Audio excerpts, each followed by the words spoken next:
The spring of 1221 brought the definitive apocalypse to the legendary and wealthy Khwarezmian Empire. Genghis Khan advanced relentlessly, reducing ancient cities to pyramids of human bones. Prince Jalal al-Din, surrounded and hopeless, needed a miracle to survive. He led the last survivors against an army that had never known defeat. The decision he made in the mountains defied all military logic of that brutal time. Instead of fleeing like his father, Jalal al-Din ordered a tactic considered pure suicide. The Mongol warriors were killing machines, trained to slaughter any resistance. Facing them in open field meant certain death for any conventional army. But in the mountains of Parwan, history was about to take a bloody turn. 30,000-foot archers prepared to challenge the greatest military power on the planet. To grasp the magnitude of the challenge, it is vital to understand the terror the Mongols had already spread. The Khwarezmian Empire, a superpower of culture and wealth, was annihilated in less than 2 years. Vibrant cities like Samarkand, with hundreds of thousands of inhabitants, were wiped off the map. The brutality was not accidental, but a calculated tool of psychological warfare. Anyone who resisted was exterminated to the last living being, leaving only silence and smoking ruins. Jalal al-Din's father, Shah Muhammad II, collapsed mentally in the face of this overwhelming invasion. Instead of fighting, he fled in terror from city to city, abandoning his people to slaughter, until he died in the desolation of an isolated island. His son, however, refused to inherit this cowardice. Jalal gathered the wreckage of the army, men who had lost entire families and carried the weight of trauma, turning absolute pain into dangerous fuel for final vengeance. The army pursuing the prince was commanded by Shigi Kutuku, Genghis Khan's adopted son and a veteran of countless conquests. He led 30,000 Mongol horsemen, a force that operated with supernatural coordination. These warriors were born in the saddle, capable of firing lethal arrows at full gallop and covering impossible distances by switching mounts. Mobility was their supreme weapon. They never engaged where they could not win, surrounding and exhausting static enemies to death. Jalal al-Din knew that trying to match Mongol mobility would result in total annihilation. He coldly analyzed the pattern of enemy victories and realized their strength lay in maneuvering and shooting on the move. It was then that he conceived the unthinkable in the mountain passes of Afghanistan. With the mountains protecting his rear and preventing escape, he ordered his elite knights to dismount and abandon their horses, the pride of any warrior. The order caused shock among the ranks, as it contradicted centuries of traditional military doctrine. 20,000 experienced knights became heavy infantry in an instant, forming a dense wall of shields and bows. Jalal's logic was to create a human fortress, immobile, disciplined, and capable of maintaining a constant and precise volume of fire, something impossible to achieve mounted on a moving horse. Only 10,000 knights were kept mounted, hidden on the flanks. When Shigi Kutuk spotted the immobile Khwarezmian formation, he must have interpreted it as an act of desperation or madness. No commander had ever voluntarily abdicated mobility against the Mongols. Confident in the superiority of his tactics, the Mongol general initiated the standard attack, waves of light cavalry advancing to fire showers of arrows, expecting panic to break enemy cohesion, allowing heavy cavalry to finish the massacre without losses. The sky darkened with the hail of Mongol arrows, creating a roar that survivors described as continuous thunder. Normally, this psychological pressure would cause any army to disperse. But Jalal's men were not common recruits. They were survivors of the apocalypse, warriors who no longer feared death because they had already seen the worst the world could offer. They locked their shields, absorbed the initial impact, and against all expectations, held the line. The response from the Khwarezmians was devastating. Free from the need to control frightened horses, Jalal's foot archers fired with lethal precision and superior stability. The Mongol arrows, fired at a gallop, had less accuracy and penetration against the shield wall. In contrast, the Khwarezmian bows, fired from a fixed base, began to decimate the approaching Mongol horses and riders. For the first time, the math of battle favored the infantry. Realizing that the direct attack was failing, Shigi Kutuk tried the classic feigned retreat tactic. His units feigned panic and pulled back, hoping to lure the Khwarezmians into a disorderly pursuit that would expose their flaws. But the discipline imposed by Jalal was absolute. His men remained motionless like stone statues, firing methodically at any enemy within range. The Mongol trap failed because the bait was completely ignored by the wall of shields. The battle turned into a bloody grind that lasted for hours under the scorching sun. The Mongols, accustomed to quick victories based on shock and awe, began to run out of ammunition and energy for their mounts. They launched charge after charge against the Khwarezmian center, trying to break the formation by brute force, but found only death. Mongol invincibility was being dismantled arrow by arrow, shield by shield, in a resistance that defied reality. Physical and mental exhaustion began to take its toll on the invading army, something unprecedented for Genghis Khan's elite troops.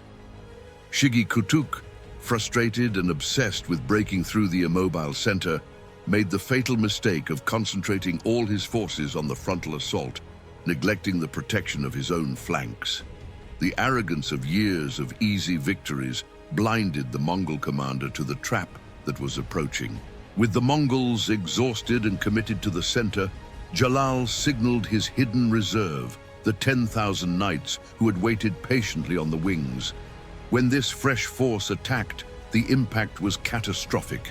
The Khwarezmian cavalry hit the Mongol flanks like a hammer, catching the mounted archers completely off guard. Squeezed between the impenetrable shield wall in front and the devastating charge from the sides, the cohesion of the Mongol army disintegrated into chaos. What followed was not a battle, but a unilateral slaughter of the invading force. Warriors who had conquered entire empires panicked absolutely. The Mongol formation broke, and the desperate flight began. With no room to maneuver and surrounded, thousands were cut down from behind or trampled by their own comrades. The legend of Mongol invincibility was shattered on the rocks of Parwan, proving they bled and died like any other human army. Historical estimates suggest that between 10,000 and 15,000 Mongols were killed, a humiliating and unprecedented defeat. Jalal al-Din had achieved the impossible, destroying a Mongol army in open battle. The news spread like wildfire through dry straw across the Islamic world, reigniting hope in hearts that had already given up. The prince instantly became a legendary hero, the only man capable of looking the beast in the eye and living to tell the tale of triumph. However, the victory at Parwan carried within it the seed of the prince's final tragedy. By humiliating Genghis Khan's army, Jalal not only won a battle, he attracted the personal fury of the great Khan. Genghis, who rarely led personal pursuits by that time, swore revenge. He mobilized the main Mongol army force, over 50,000 elite veterans, with a single goal: to hunt Jalal al-Din to the ends of the earth and erase any trace of his existence. Genghis Khan's response was one of calculated and terrifying violence. Cities that celebrated the victory of Parwan were revisited and annihilated with even greater cruelty to serve as an example. Jalal al-Din, now leading a swollen but undisciplined army, saw his forces fragment due to internal disputes over battle spoils. When the true Mongol storm arrived, led by Genghis himself, the prince found himself again at a numerical and tactical disadvantage. The pursuit culminated in the Battle of the Indus River, where Jalal was cornered with turbulent waters at his back. This time, Genghis Khan made no mistakes. He used his numerical superiority to flank and crush the Khwarezmian formation, preventing any chance of repeating the Parwan tactic. The human fortress that had worked so well in the mountains could not be formed in time. Jalal's army was systematically destroyed, pushed inch by inch to their deaths in the river. In the final moment, surrounded and watching his men being slaughtered, Jalal al-Din made a last decision of insane bravery. Mounted on his horse and wearing full armor, he jumped from a cliff of nearly 50 feet directly into the violent waters of the Indus River. It was an act that defied death, a final refusal to give the Mongols the pleasure of his capture.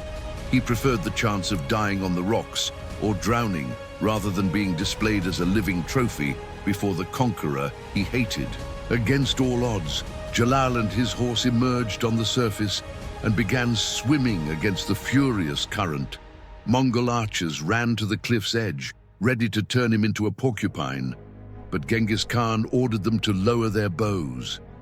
The great Khan silently watched the prince fight the waters, demonstrating a rare moment of martial respect. He turned to his sons and uttered the famous phrase, "A father should have a son like that." Jalal al-Din reached the other bank, exhausted and alone, having lost everything: his army, his family, and his kingdom. He raised his sword in defiance one last time before disappearing into the vastness of India. Although he had survived, the prophecy of disaster was fulfilled. He would spend the rest of his days as a royal wanderer, trying to raise armies that would never again achieve the glory of Parwan. Jalal al-Din's subsequent life was a saga of tragedy and unwavering persistence. For years, he wandered between courts and kingdoms, a specter of a dead empire, trying to convince other rulers to unite against the Mongol threat. But the fear Genghis Khan had instilled in the world was too deep. Many viewed Jalal not as a hero, but as a harbinger of death, knowing that wherever he went, the fury of Mongol armies would inevitably follow him, bringing destruction. The revolutionary tactic of dismounting cavalry to create stable archer infantry died with Jalal's army at Parwan. It was a brilliant military innovation, born of extreme necessity, which could have changed the course of the Mongol invasions had it been studied and replicated. Decades later, the Mamluks would use similar principles at the Battle of Ain Jalut to finally stop the Mongols, but they rediscovered these tactics on their own without Jalal's manual. The cruel irony of history is that Jalal al-Din's greatest victory was also his definitive condemnation. Had he fled into silent exile, he might have lived in peace and comfort. But by choosing to fight and win, he wounded the pride of history's most effective war machine. The Battle of Parwan proved that the Mongols were not supernatural demons, but men of flesh and blood who could err and die. This truth was too dangerous for Genghis Khan to allow to thrive. The legacy of Parwan remains one of the great what-ifs of military history. What if Jalal had managed to keep his army united? What if other Islamic leaders had joined him immediately after the victory? The exposed vulnerability of the Mongols could have triggered global resistance much sooner, but political disunity and internal betrayal among Jalal's allies ensured that the window of opportunity closed as quickly as it had opened. In 1231, 10 years after his moment of glory, the end finally caught up with the lonely prince. Not in a great epic battle worthy of his legend, but in a minor skirmish in the mountains of Kurdistan, killed by bandits who perhaps did not even know who he was. The man who defeated Mongol generals and survived Genghis Khan's wrath died anonymously, a grim reminder that destiny does not always reserve grand endings for heroes who dare to challenge the established order of the world. However, the memory of the battle persisted through the centuries, whispered among conquered peoples. The 30,000-foot archers of Parwan became a symbol of impossible resistance. They demonstrated that fierce discipline and courage could neutralize the technological and tactical advantage of a superior enemy. Jalal al-Din's human wall taught the world that mobility is not everything in war. Sometimes, victory requires the stoic courage to plant one's feet in the ground and not retreat. Modern analysis of the battle reveals Jalal al-Din's genius in exploiting the only real weakness of light cavalry, the inability to break dense defensive formations without heavy support. He forced the Mongols to fight a type of war they were not prepared for, denying them the space and movement that were the essence of their doctrine. It was a momentary tactical checkmate in a game where the opponent had infinite resources to replace lost pieces on the board. The pyramids of skulls Genghis Khan built eventually turned to dust, and the immediate terror of the Mongol invasions faded into ancient history. But the narrative of Parwan survived as a testament to the human spirit. It represents that singular moment where the doomed, the defeated, and the desperate looked at the end of the world and decided to fight one more day. It is the eternal story of David against Goliath, written in blood in the cold passes of Afghanistan. The study of this battle is fundamental for military historians to this day, illustrating how adaptation and creative use of terrain can nullify overwhelming numerical advantages. Jalal al-Din did not have the best equipment or the freshest soldiers, but he had a mind clear enough to break established rules. He turned Shigi Kutuk's arrogance into his greatest weapon, using the enemy's expectation against themselves in a perfect bait and counterattack maneuver. In the end, the Battle of Parwan serves as a monument to resilience. Although the Khwarezmian Empire vanished and Jalal al-Din died a fugitive, those 30,000 men bought a place in eternity with their lives. They shattered the myth of Mongol invincibility and showed that even in the face of total annihilation, disciplined courage can perform miracles. History is written by the victors, but legends like Parwan refuse to be completely erased. The repercussions of Jalal al-Din's victory echoed far beyond the borders of Central Asia. Chroniclers of the time, both Muslim and Christian, recorded the event with a mix of disbelief and admiration. For the first time, the narrative that the Mongols were an unstoppable divine punishment was questioned. If a renegade prince with an army of rags could make them bleed, then they were mortal. This simple shift in perception was perhaps the most painful blow Jalal dealt to the great Khan. Genghis Khan's relentless revenge against Jalal also reveals how much this defeat bothered the conqueror. Genghis respected strength, but did not tolerate humiliation. Jalal's continued existence was an affront to Mongol authority. The manhunt that followed was one of the most extensive in antiquity, covering thousands of miles and involving espionage, bribery, and total war. The fact that Genghis diverted from his main campaigns to focus on this shows the weight of Parwan. It is fascinating to consider how the geography of Afghanistan played in Jalal's favor. The rugged terrain, which has historically been the graveyard of empires, nullified the main advantage of Mongol cavalry. The narrow passes funneled the attack, preventing the flanking movements that were the signature of Mongol victories. Jalal used the land as an ally, turning the battlefield into a death trap where the quantity of enemy soldiers became irrelevant, given the lack of space. Jalal's improvised infantry formation anticipated tactics that would be used centuries later in Europe, such as squares of pikemen and arquebusiers. The idea that disciplined infantry could hold off heavy cavalry became a cornerstone of modern warfare. But in the 13th century, it was a radical innovation. Parwan's foot archers not only held their positions, they dominated the rhythm of the battle, dictating where and how the fighting would take place. Even in final defeat, the figure of Jalal al-Din inspires respect. His refusal to surrender, even when all was lost, personifies the archetype of the tragic hero. He fought not because he expected to win the war in the long run, but because submission was not an option. This fierce determination is what makes his story resonate so long after. He represented the last flame of freedom of a doomed people, burning brightly against the darkness approaching from all sides. The cultural impact of the battle also cannot be underestimated. In Persian literature and poetry, Jalal al-Din became a symbol of national resistance and unwavering faith. His story was told and retold to inspire future generations to resist occupiers and tyrants. Parwan ceased to be just a point on the map to become an ideal, the place where human will proved stronger than fear, where strategy overcame brute force, and where hope was briefly reborn.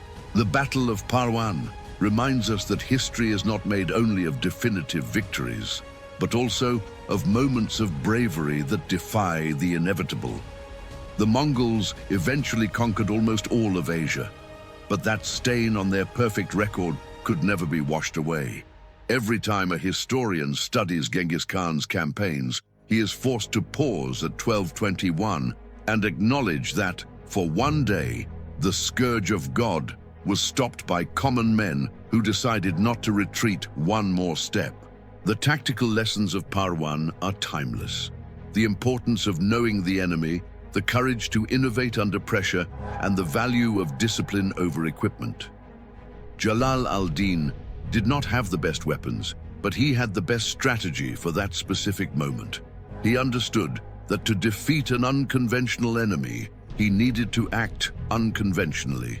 His flexible mind was the only thing standing between the Mongols and immediate total domination of the region in that fateful year. As the sun set over the bodies of thousands of Mongols that day in 1221, the world changed imperceptibly. The aura of divinity of the Khans suffered a permanent crack. Jalal al-Din may have lost his empire, but he gained immortality. His suicide formation proved to be the most calculated gamble of his life, ensuring that, even in death and the oblivion of his grave, his name would forever be associated with that incredible moment when the impossible happened. The victory at Parwan proved the beast bled, but it cost Jalal his life. He died as the legend who refused to kneel. If this story hooked you, subscribe and ring the bell now. I want your honest opinion in the comments. Was Jalal a tactical genius for dismounting his troops, or was he just lucky due to Mongol arrogance? Comment genius or luck and explain why. Your like is vital for us to bring you more epic battles.